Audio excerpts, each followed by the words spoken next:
उत्पत्ति अध्याय 1। आदि में परमेश्वर ने आकाश और पृथ्वी की सृष्टि की, और पृथ्वी बेडौल और सुनसान पड़ी थी, और गहरे जल के ऊपर अंधियारा था, तथा परमेश्वर का आत्मा जल के ऊपर मंडलाता था। तब परमेश्वर ने कहा, उजियाला हो, तो उजियाला हो गया। और परमेश्वर ने उजियाले को देखा कि अच्छा है, और परमेश्वर ने उजियाले को अंधियारे से अलग किया, और परमेश्वर ने उजियाले को दिन और अंधियारे को रात कहा। तथा सांझ हुई, फिर भोर हुआ, इस प्रकार पहला दिन हो गया। फिर परमेश्वर ने कहा, जल के बीच एक ऐसा अंतर हो कि जल दो भाग हो जाए। तथा परमेश्वर ने एक अंतर करके उसके नीचे के जल और उसके ऊपर के जल को अलग किया, और वैसा ही हो गया। और परमेश्वर ने उस अंतर को आकाश कहा। तथा सांझ हुई, फिर भोर हुआ, इस प्रकार दूसरा दिन हो गया। फिर परमेश्वर ने कहा, आकाश के नीचे का जल एक स्थान में इकट्ठा हो जाए, और सूखी भूमि दिखाई दे, और वैसा ही हो गया।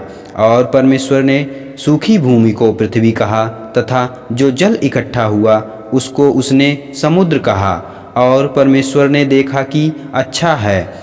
फिर परमेश्वर ने कहा, पृथ्वी से हरी घास तथा बीज वाले छोटे छोटे पेड़ और फलदायी वृक्ष भी, जिनके बीज उन्हीं में एक एक की जाति के अनुसार होते हैं, पृथ्वी पर उगें। और वैसा ही हो गया। तो पृथ्वी से हरी घास और छोटे छोटे पेड़, जिनमें अपनी अपनी जाति के अनुसार बीज होता है, और फलदायी वृक्ष, जिनके बीज एक एक जाति के अनुसार उन्हीं में होते हैं, उगें। और परमेश्वर ने देखा कि अच्छा है। तथा सांझ हुई, फिर भोर हुआ, इस प्रकार तीसरा दिन हो गया। फिर परमेश्वर ने कहा, दिन को रात से अलग करने के लिए आकाश के अंतर में ज्योतियाँ हों, और वे चिन्हों और नियत समयों और दिनों और वर्षों के कारण हों। और वे ज्योतियाँ आकाश के अंतर में पृथ्वी पर प्रकाश देने वाली भी ठहरें, और वैसा ही हो गया। तब परमेश्वर ने दो बड़ी ज्योतियाँ बनाई। उनमें से बड़ी ज्योति को दिन पर प्रभुता करने के लिए, और छोटी ज्योति को रात पर प्रभुता करने के लिए बनाया, और तारागण को भी बनाया। परमेश्वर ने उनको आकाश के अंतर में इसलिए रखा कि वे पृथ्वी पर प्रकाश दें, तथा दिन और रात पर प्रभुता करें, और उजियाले को अंधियारे से अलग करें। और परमेश्वर ने देखा कि अच्छा है। तथा सांझ हुई, फिर भोर हुआ, इस प्रकार चौथा दिन हो गया। फिर परमेश्वर ने कहा, जल जीवित प्राणियों से बहुत ही भर जाए, और पक्षी पृथ्वी के ऊपर आकाश के अंतर में उड़ें। इसलिए परमेश्वर ने जाति जाति के बड़े बड़े जल जंतुओं की और उन सब जीवित प्राणियों की भी सृष्टि की, जो चलते फिरते हैं, जिनसे जल बहुत ही भर गया। और एक एक जाति के उड़ने वाले पक्षियों की भी सृष्टि की। और परमेश्वर ने देखा कि अच्छा है।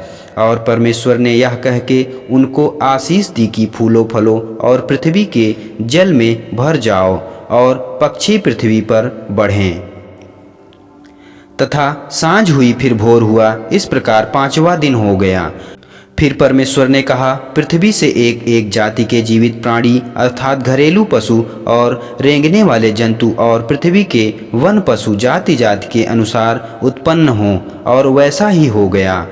सो परमेश्वर ने पृथ्वी के जाति जाति के वन पशुओं को, और जाति जाति के घरेलू पशुओं को, और जाति जाति के भूमि पर सब रेंगने वाले जंतुओं को बनाया। और परमेश्वर ने देखा कि अच्छा है। फिर परमेश्वर ने कहा, हम मनुष्य को अपने स्वरूप के अनुसार अपनी समानता में बनाएंगे, और वे समुद्र की मछलियों और आकाश के पक्षियों और घरेलू पशुओं और सारी पृथ्वी पर और सब रेंगने वाले जंतुओं पर, जो पृथ्वी पर रेंगते हैं, अधिकार रखें। तब परमेश्वर ने मनुष्य को अपने स्वरूप के अनुसार उत्पन्न किया।